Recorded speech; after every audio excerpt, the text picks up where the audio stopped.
So we are about to reach the end of our time here, and he's just going to snuffle around, make sure he didn't miss anything. Totally fine.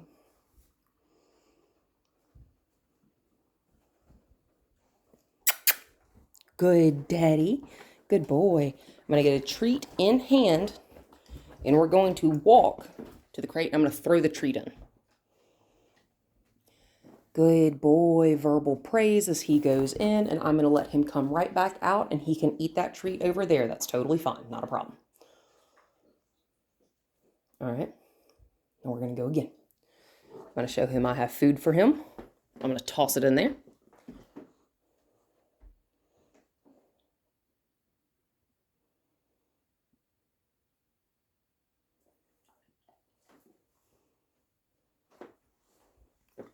Get it real close to his nose.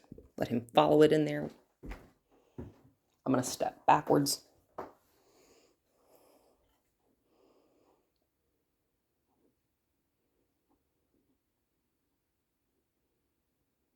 going to step further away from him. Okay, he's just going to come with me. That's fine.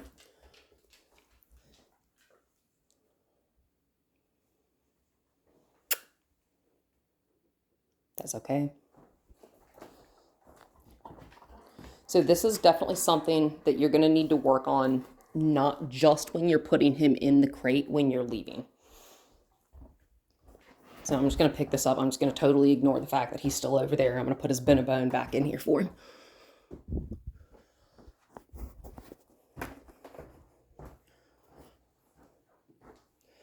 So when you're teaching a dog that you'd like them to go in the crate, and when you're trying to teach them to do it nice and calmly, because I'd like to not have to threaten to put my hand on him, you know, like obviously not put my hands on him, but, you know, just use his collar that he's not wearing to lure him in. I don't want to have to do that. Hi, how you doing? How you doing? He's scared. He's nervous. That's okay. I'm going to sit down. So look, I'm not scary. I promise. And I'm just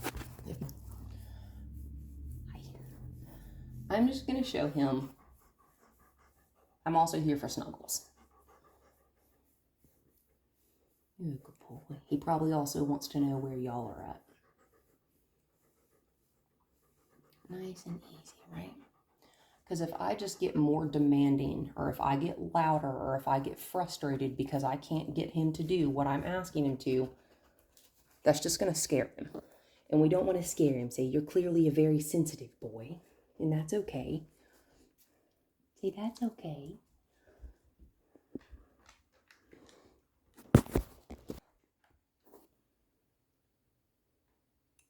Yep. That's what we like.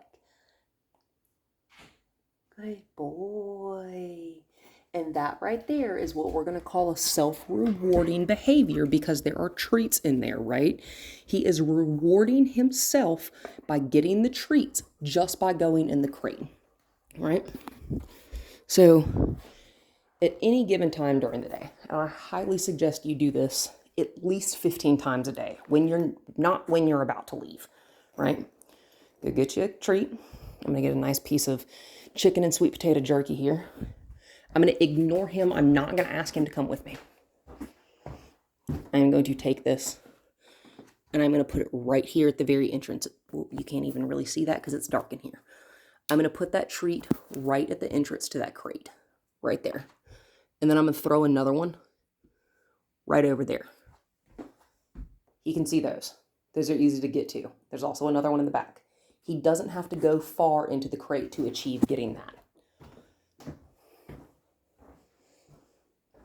Yeah, we're just going to have to take you back to crate training 101, right?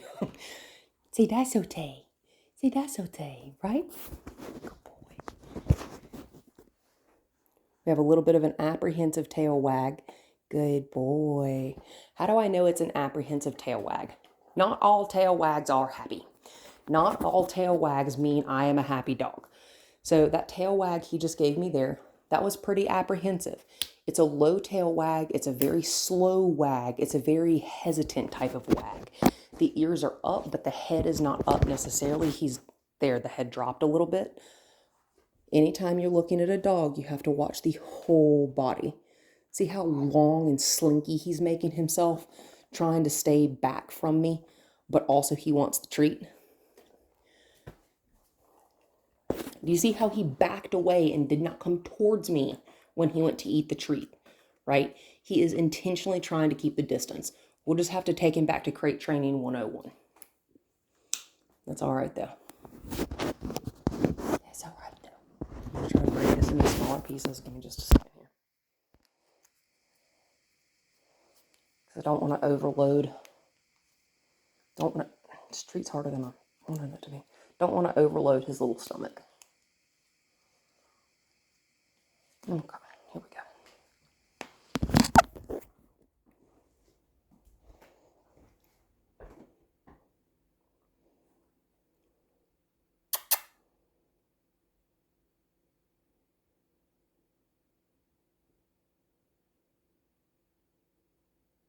I'm going to back up to him.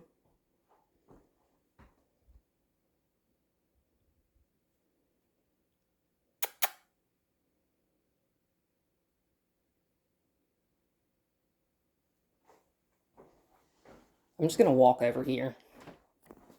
Hey, what do you think about me being over here? What if I squat down? What is this? What do you think this is? Like, what are you doing over there hiding in the dark? I'm just being weird. What are you doing? Well, I'm just being weird too. Well, that's fine. Come here. Good boy. There you go. Hi. Do you see how he's willingly coming up to me now instead of trying to keep his distance from me? That's much better, right? I don't want him to try to keep his distance from me. I want you to come with me. Come on. I'm going to walk all the way past him. I'm going to walk all the way in here past this desk. Psst, psst, psst, psst, psst.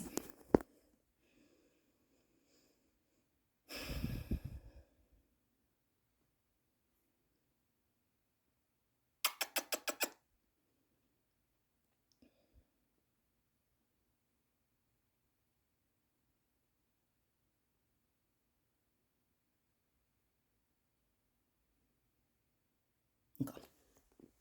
That's all right. Again, this will take work, not just when you're about to leave the house. So what I'm going to do, I'm going to put these treats in my pocket. I'm going to take his leash. This is not going to tip over. Okay, so he's going to jump just by me picking up the leash. This is not an object of excitement. This is just an object, right?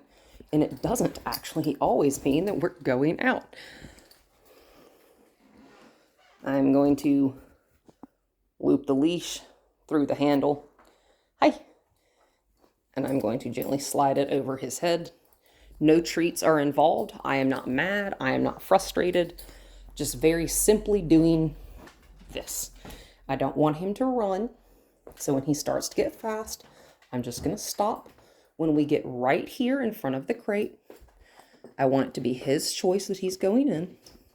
That's okay. I may have prematurely taken that off. Look.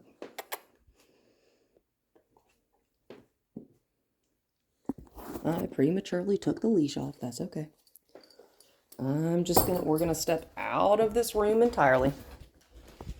Again, what we're doing right now is we're breaking a fear behavior is honestly what we're doing. I don't know why you're a little bit hesitant at the crate. It's okay that you are.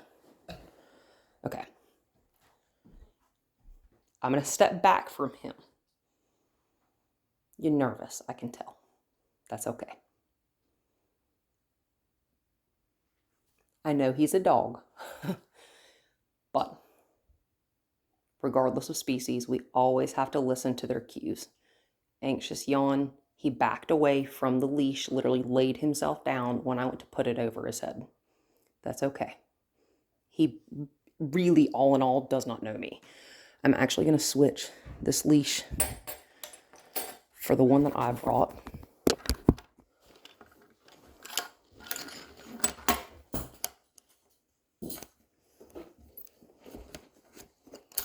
And I'm doing that because mine does not. I like a rope leash. They're nice and easy to hold on to. I'm going to hold like this, right? I do not want him to feel like this is a threat on him, okay? I never want a dog to feel like I'm threatening them. So what I'm going to do, I'm going to take this. You'll see. So what I'm going to do is I'm going to sit on the ground, and he electively is just like, oh, hey, what are we doing on the ground now? Yeah, hello, hi, what are we doing down here? I'm going to give him the treat for coming over here. He did that. I didn't even ask him to. He was just like, hey, hi. Yes, hello. I am going to hold the treat. Do you see how he put that on himself? So you put it on yourself that time. That was so good. Right? Ask. And if we need to, we can use, right? In the early stages of training, you can use bribery. When we start getting some really established cues and we start getting to really know each other, that's when we're not going to use bribery, right? There is a difference between a bribe and a reward. We'll get into that a little bit later, though. I'm going to let him go all the way in this time.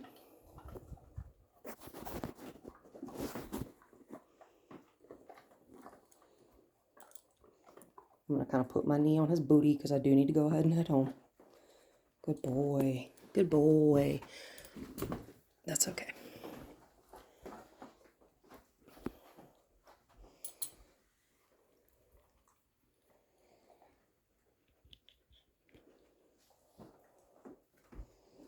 Good boy.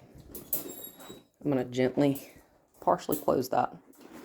And I'm going to hand him this as I pull that leash off from over his head.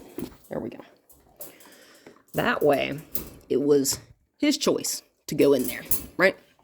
Good job, sweetheart.